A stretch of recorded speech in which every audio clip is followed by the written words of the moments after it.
అందరికీ నమస్కారం. నా పేరు రమ. అగ్రిమెంట్ వైఫ్ 24వ భాగం. రచయిత నీలిమ గారు. రూమ్‌లో ఉన్న స్వింగ్ చైర్‌లో కూర్చొని రేపటి ప్లానింగ్ గురించి ఆలోచిస్తూ ఉంటాడు విశాల్. వాళ్ళ డ్యాడీ ల్యాప్‌టాప్‌లో నుంచి విశాల్‌కి సంబంధించిన వీడియోస్ అన్నీ కాపీ చేసి అన్నీ చెక్ చేస్తుండగా ఒక వీడియో విశాల్ కంటపడింది. అదేంటంటే గుడిలో విశాల్ చిన్న పిల్లాడిలా ఉన్నప్పుడు వాళ్ళిద్దరికీ జరిగిన పెళ్లి వీడియో అన్నమాట. ఆ వీడియో ఎన్నిసార్లు చూశాడో లెక్కలేదు. అందులో అతను చేసిన అల్లరి, అమృత విశాల్‌ని ప్రతి విషయంలో ఎలా ఒప్పించిందో అన్నీ కూడా అబ్జర్వ్ చేశాడు విశాల్. అలాగే దాని మీద ఆ వీడియో ఎప్పుడు రికార్డ్ అయిందో డేట్ కూడా నోట్ చేసుకున్నాడు. అమృతకి ఇవ్వాల్సిన సర్ప్రైజ్ తమ పెళ్లి రోజు ఇవ్వాలని అప్పుడే డిసైడ్ అయ్యాడన్నమాట. అందువల్లే ఇన్ని రోజులు అతనికి తెలుసన్న విషయం ఎవరికీ తెలియనివ్వలేదు. అంతేకాకుండా బిజినెస్ లాయర్ దగ్గర మాట్లాడుతూ అగ్రిమెంట్ పేపర్స్ విషయం కూడా తెలుసుకొని ఆ పేపర్స్‌ని సంపాదించాడు విశాల్. ఆ రోజు సాయంత్రం అమృత స్వీట్ తెచ్చి ఇవ్వగానే అర్థమైంది అగ్రిమెంట్ పరంగా వాళ్ళ పెళ్లి రోజు ఆ రోజే అని. అందుకే అమ్ము స్వీట్ తయారు చేసిందని. నైట్ 12 అయితే సాంప్రదాయబద్ధంగా జరిగిన పెళ్లి రోజు. అసలైతే నైట్ 12 గంటలకే సర్ప్రైజ్ చేద్దాం ఏదైనా అనుకున్నాడు కానీ ఇంట్లో వాళ్ళకి తెలియకుండా అంటే ఇంకెక్కడైనా చేయాలని అనుకున్నాడు. అందుకే అలా అయితే మరి నైట్ టైం తనకేమని చెప్పి తీసుకొని వెళ్ళాలో అర్థం కాలేదు. అందుకే ఈ ఒక్క సంవత్సరానికి ఇలా అయిపోతే మర్చిపోలేని మెమరీస్ ఎన్నో పోగు చేసుకుంటూ ప్రతిరోజు సెలబ్రేట్ చేసుకుందామని మనసులో అనుకుంటాడు విశాల్. అమృతని తలుచుకుంటూ టైం చూస్తాడు. అప్పటికే 11 దాటిపోవడంతో అమ్ము రూమ్ దగ్గరికి వెళ్ళి బాల్కనీ నుండి ఉండే కిటికీ దగ్గర డోర్ చిన్నది తెరిచి చూస్తాడు. అమృత పడుకోకుండా అతని ఫోటో పట్టుకొని ఆలోచిస్తూ ఉండడాన్ని చూసి మళ్ళీ అతను చూస్తున్నట్లుగా తను చూస్తే ఎక్కడ అనుమానం వస్తుందేమోనని విశాల్ రూమ్‌కి వెళ్ళిపోతాడు. ఏంటమ్ము ఇది?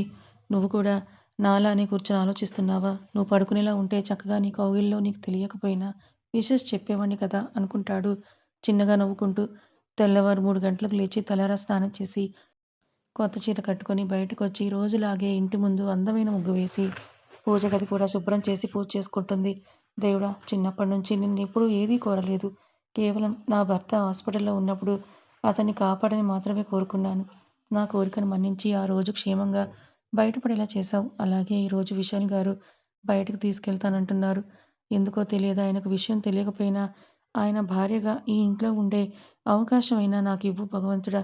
ఇంతకన్నా నేను ఇంకేమీ కోరుకోనని మనస్ఫూర్తిగా దేవుడికి దండం పెట్టుకొని బయటకు వస్తుంది. అప్పటికే టైం 4 దాటుతుండగా ఎవరూ లేవలేదు కాబట్టి నెమ్మదిగా విశాల్ రూమ్‌కి వెళ్తుంది. ఆ రూమ్ డోర్ లాక్ విశాల్‌ది. అమ్ముది హ్యాండ్ ఫింగర్స్ ఉంటాయి కాబట్టి ఆటోమేటిక్‌గా ఓపెన్ అవుతుంది. విశాల్ దగ్గరికి వెళ్లి పెళ్లి రోజు శుభాకాంక్షలు శ్రీవారు అని నిద్రలో ఉన్న విశాల్ తల మీద చేయి వేసి ఆప్యాయంగా నిమురుతూ నెమ్మదిగా నుదుటన ముద్దు పెట్టుకుంటుంది. కళ్ళారా తన భర్త రూపాన్ని గుండెల్లో కళ్ళల్లో నింపుకొని కాసేపటికి బయటకు వెళ్ళిపోతుంది. పాపం ఎప్పటినుంచో ఎదురు చూస్తున్నాడు విశాల్ తన భార్య తనకి ముద్దు పెడితే ఆ స్పర్శని ఫీల్ అవ్వాలి అని. కానీ తీరా ఆ సమయం ఆసన్నమయ్యే సమయానికి మంచి నిద్రలో ఉండవలసొచ్చింది. మెలకువలో గాని ఉండుంటే ఎంతగా సంతోషపడేవాడో. ఆ అమ్మాయికి టిఫిన్ పెట్టావా?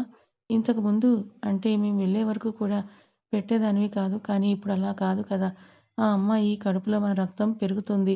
కాబట్టి అన్నీ టైంకి అందేలా చూడని సీరియస్‌గా అంటారు పరశురామ్ గారు డైనింగ్ టేబుల్ దగ్గర టిఫిన్ చేస్తూ. ఇంతకు ముందే పాలు తీసుకెళ్ళి ఇచ్చానండి. మీరు తినేసిస్తే నేను పట్టుకొని వెళ్తానని అంటారు దివాకర్ వాళ్ళ అమ్మగారు. అవసరం లేదమ్మా! నేను ఆల్రెడీ తినేసాను. నాకిచ్చేయి నేను పట్టుకెళ్తానులే అని అంటాడు దివాకర్.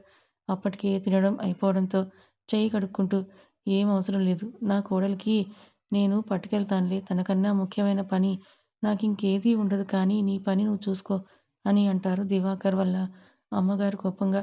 నా భార్య మీద నాకు ఉంటే చాలులే ప్రేమ. కోడలి మీద ప్రేమ చాలా ఎక్కువైపోతోంది నీకు. ముందు నీ భర్తకి తినిపించుకో అని వెటకారంగా అంటూ వాళ్ళ అమ్మ ఇవ్వదని తెలిసి అతనే ప్లేట్‌లో టిఫిన్ వడ్డించి సృజన కోసం తీసుకొని వెళ్తాడు. దివాకర్ వెళ్ళేసరికి బెడ్ రెస్ట్ కానుకొని కూర్చొని కడుపు మీద చెయ్యి వేసుకొనుంటుంది సృజన. ఆమె ఎదురుగా కూర్చొని ఆమె చేతికి ప్లేట్ ఇవ్వకుండా ఇడ్లీ ముక్కని తుంచి నోటి దగ్గర పెడతాడు దివాకర్. అతని వైపు ప్లేట్ వైపు మార్చి మార్చి చూస్తూ పర్వాలేదు నేను తింటానని అంటుంది సృజన ప్లేట్‌ని అందుకుంటూ. ఇప్పుడు నేను తినిపిస్తే నువ్వు తినవా? ఎక్కువ మాట్లాడకుండా మూసుకొని నేను చెప్పినట్టు చెయ్ అని కొంచెం కసిరినట్టే అనేసరికి ఏమన్నా భయమేరా బాబు అని మనసులో అనుకుంటూ నోరు తెరుస్తుంది బుద్ధిగా. తెచ్చిన టిఫిన్ మొత్తం కూడా తను వద్దన్నా నా బేబీకి ఎనర్జీ కావాలి కదా! తిను, తిను అని బలవంతంగా తినిపిచ్చేసి ప్లేట్‌ని పట్టుకొని బయటికి వచ్చేస్తాడు దివాకర్. వెళ్తున్న అతని వైపే ఆశ్చర్యంగా చూస్తూ ఉంటుంది సృజన. ఒక్కొక్క నిమిషం ఒక్కొక్కలా బిహేవ్ చేస్తారు ఈయన. ఎలా అర్థం చేసుకోవాలో ఏంటో అని నిట్టూరుస్తూ నమస్తే బావగారు అని వినిపించిన వాయిస్‌కి హాల్‌లో సోఫాలో కూర్చొని ఉన్న పరశురాం గారు గుమ్మం వైపే చూస్తారు. ఎదురుగా సృజన వాళ్ళ అమ్మ, నాన్న కనిపించేసరికి లేని నవ్వును తెచ్చుకుంటూ ఓహ్! బావగారు మీరా?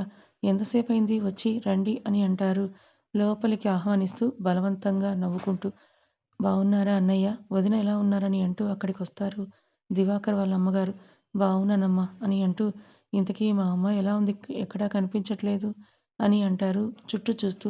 అది అది కొంచెం నీరసంగా ఉందంట అన్నయ్య గారు. అందుకే రూమ్‌లో రెస్ట్ తీసుకుంటుందని అంటారు తడబడుతూ. సరే అయితే మేమొకసారి తనని చూసేసొస్తామని తన గదిలోకి వెళ్లి సృజనని చూసి కళ్ళల్లో నీళ్లు పెట్టుకుంటూ తన చెయ్యి పట్టుకొని హాల్లోకి తీసుకొని వచ్చి నా కూతుర్ని మాతో పాటు తీసుకువెళ్ళాలనుకుంటున్నాం బావగారు అని అంటారు పరశురాం గారి వైపే చూస్తూ. అదేంటి మావయ్య ఇప్పుడు తనని ఎందుకు తీసుకువెళ్ళడం? కావాలంటే నేను 2 రోజులు పోయాక తీసుకొచ్చి సాయంత్రం వరకు ఉండి వస్తాంలే అని అంటాడు. దివాకర్ మంచివాడిలా నటించేస్తూ నోరు ముయ్యిరా వెధవ అని గంభీరంగా వచ్చిన వాయిస్‌కి అయోమయంగా చూస్తారు మిగతా వాళ్ళందరూ కూడా. బావగారు ఏం మాట్లాడుతున్నారని అంటారు పరశురాం గారు. కోపం వస్తున్నా కూడా బలవంతంగా అణుచుకుంటూ. ఎవరండీ బావగారు?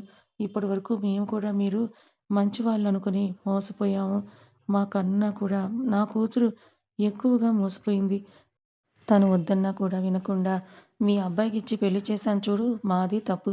మీ నక్క తెలివితేటలన్నీ చూపించి మా దగ్గర అమాయకులా నటించారు కదా! ఆ నటనలో పడిపోయి మేము పిచ్చివాళ్ళమే అయిపోయాం అని సృజన వాళ్ళ నాన్నగారంటారు కోపంగా. నటన ఏంటి బావగారు? అసలేం మాట్లాడుతున్నారు మీరు? అని పరశురాం గారంటుంటే ఇంకా చాలు ఆపండి. నా కూతుర్ని మీ అబ్బాయి ఎన్ని హింసలు పెడుతున్నాడో, తను ఇక్కడ ఎన్ని కష్టాలనుభవిస్తుందో అన్నీ కూడా మాకు తెలిసిపోయాయి కాబట్టి ఇంకా మీరు నటించాల్సిన అవసరం లేదులెండి. మీకు, మీ అబ్బాయి గారికి అని దివాకర్ వైపే సీరియస్‌గా చూస్తూ నా కూతుర్ని ఆటబొమ్మని అనుకుంటున్నావా? మంచివాడనుకుని నీకిచ్చి పెళ్లి చేశాను. అది మా తప్పే. కానీ ఇప్పుడు మా తప్పును మేము సరిదిద్దుకుంటాము. ఈ ఇంట్లో తను బాధలు పడే కన్నా పుట్టింట్లో మా దగ్గర సంతోషంగా ఉంటే అంతే చాలులెండి. అందుకే నా కూతుర్ని మాతో పాటే తీసుకొని వెళ్ళిపోతున్నాం. అంతేకాకుండా విడాకుల నోటీస్ కూడా పంపిస్తాం. సంతకం చేసి పెట్టండి. కాదని అంటే ఎంత దూరమైనా వెళ్తామని సీరియస్‌గా చెప్పేసి సృజనని తీసుకొని వెళ్ళడానికి గుమ్మం వరకు వెళ్తారు. తన చెయ్యి పట్టుకొని. ఒక్క నిమిషం నేను చెప్పేది వినండి నాన్న. ఆ తర్వాత మీతో పాటే వస్తానని అంటుంది సృజన వాళ్ళ నాన్న పట్టుకున్న చేతిని విడిపించుకుంటూ. ఇంకా ఏం చెప్పాలనుకుంటున్నావు? ఈ కష్టాల్లో ఉండాలనుకుంటున్నాను నేను అని చెప్పాలనుకుంటున్నావా? లేకపోతే మీరే నా గొంతు కోశారు అని మమ్మల్ని నిలదీయాలనుకుంటున్నావా? అని అంటారు వాళ్ళ అమ్మగారు కళ్ళ నీళ్లు పెట్టుకుంటూ. కాదమ్మా! నేను తల్లిని కాబోతున్నాను. ఇప్పుడు నాకు భర్త ప్రేమ కన్నా, తల్లిదండ్రులుగా మీ ప్రేమ కన్నా నా బిడ్డకి తల్లి, తండ్రి ప్రేమ దక్కాలి అనే తాపత్రయమే ఎక్కువగా ఉందని అంటుంది వాళ్ళ వైపే సూటిగా చూస్తూ. ఇప్పుడు నేనొక్కదాన్నే కాదు మీతో వచ్చేయడానికి నాతో పాటు నా కడుపులో పెరుగుతున్న బిడ్డ కూడా ఉంది. ఇప్పుడు నాకు నా భర్త ప్రేమ కన్నా, మీ అనురాగం కన్నా నా ప్రతిరూపానికి తల్లిదండ్రుల ప్రేమే దక్కాలనే సంకల్పం ఎక్కువగా ఉంది. కాబట్టి ఎన్ని బాధలు పడినా ఈ ఇంట్లోనే ఉంటాను కానీ నేనెక్కడికి రానని ఖరాఖండిగా చెప్పేస్తుంది సృజన. అంటే నువ్వు తల్లి కాబోతున్నావా? అని అడుగుతారు వాళ్ళు అమ్మగారు ప్రశ్నార్థకంగా చూస్తూ. నేనింత స్పష్టంగా చెప్పినా నీకు అర్థం కావట్లేదా అమ్మా? అని అడుగుతుంది సృజన లేని నవ్వుతో. అలా అయినా సరే నీ బిడ్డకు తండ్రి ప్రేమ దక్కకపోయినా అన్ని ప్రేమలు దొరుకుతాయి కాబట్టి ఇక్కడ ఉంటానని మొండిపట్టు పట్టకుండా తిన్నగా మాతో రా. లేదంటే మేము చచ్చినట్టు వద్దే అని సృజన వాళ్ళ నాన్నగారు బెదిరింపు ధోరణిలో అంటారు. ఆ రోజు ఇలా ఒట్టు వేయించుకొని నాకిష్టం లేని ఒక బంధంలో కట్టిపడేశారు. ఇప్పుడు మళ్ళీ ఇక్కడ ఉంటానంటే బెదిరించి నా జీవితాన్ని ప్రశ్నార్థకం చేయాలనుకుంటున్నారా? అని కోపంగా అడుగుతుంది వాళ్ళ నాన్నని. నువ్వేమనుకున్నా సరే ఈరోజు నువ్వు మాతో రాకపోతే మేము ఈ ఇంటి ముందే చస్తాం. దానికి నువ్వు సిద్ధంగా ఉంటే మేమేమీ చేయలేం అనేసరికి ఒక్క నిమిషం స్టబ్బన్‌గా ఉండిపోతుంది సృజన. ఇప్పుడే ఆయన మారుతున్నాడు. అలా అనిపిస్తోంది అతని ప్రవర్తనలో. అంతేకాకుండా ఇప్పుడు నా కడుపులో బిడ్డ కూడా పెరుగుతోంది. ఇలాంటి టైంలో ఇక్కడ ఉండకుండా వెళ్ళిపోవడం అంటే కరెక్టేనా? అని తన మెదడు ప్రశ్నిస్తుంటే కరెక్టే. నువ్వలా వెళ్ళడమే కరెక్ట్. అలా అయినా నీ భర్తలో మార్పు వస్తుందేమో, నువ్వు లేని లోటు తెలుస్తుందేమో ఒకసారి చూడని అంతరాత్మ చెప్తుంది. నిజంగా దివాకర్ మారతాడా అన్న ఆశ ఆమెలో కలిగింది. అలా అయితే నేను దూరంగా ఉండటమే మంచిదని అనుకొని సైలెంట్‌గా ముందుకడుగులు వేస్తుంది సృజన. అప్పటి వరకు తనకిష్టం లేకుండా వాళ్ళ మామయ్య వాళ్ళు తీసుకెళ్ళలేరు. అలాగని తన భార్య తను గీసిన గీతను దాటదనే నమ్మకంతో ఉన్న దివాకర్‌కి పిచ్చి కోపం వచ్చేస్తుంది. ఆగు అని గంభీరంగా అంటూ ఆమె చేయి పట్టుకొని బలంగా వెనక్కి లాగి, ఇంత ధైర్యం ఉంటే నన్ను కాదని మీ నాన్నతో వెళ్తావా? నువ్వు ఈ గడప దాటిన మరుక్షణం నా రియాక్షన్ చాలా తీవ్రంగా ఉంటుందని అంటాడు దివాకర్ తన చేతిని గట్టిగా పట్టుకొని. ఎందుకు వినాలి? ఆ! ఎందుకు వినాలి? నువ్వే రోజైనా నన్ను భార్యలా చూసావా? భార్యలా కాకపోయినా కనీసం ఒక మనిషిలా అయినా చూసావా? గొడ్డు పశువుని చూసినట్టు చూసావు. అసలు నేను నీకు చేసిన అన్యాయం ఏంటి? నా వల్ల నీకు జరిగిన నష్టం ఏంటి? అయినా సరే నేను మౌనంగా ఎందుకున్నానో తెలుసా? కేవలం, కేవలం అంటే కేవలం దీనివల్లే అని తన మెడలో ఉన్న తాళిబొట్టును చూపిస్తూ అంది సృజన.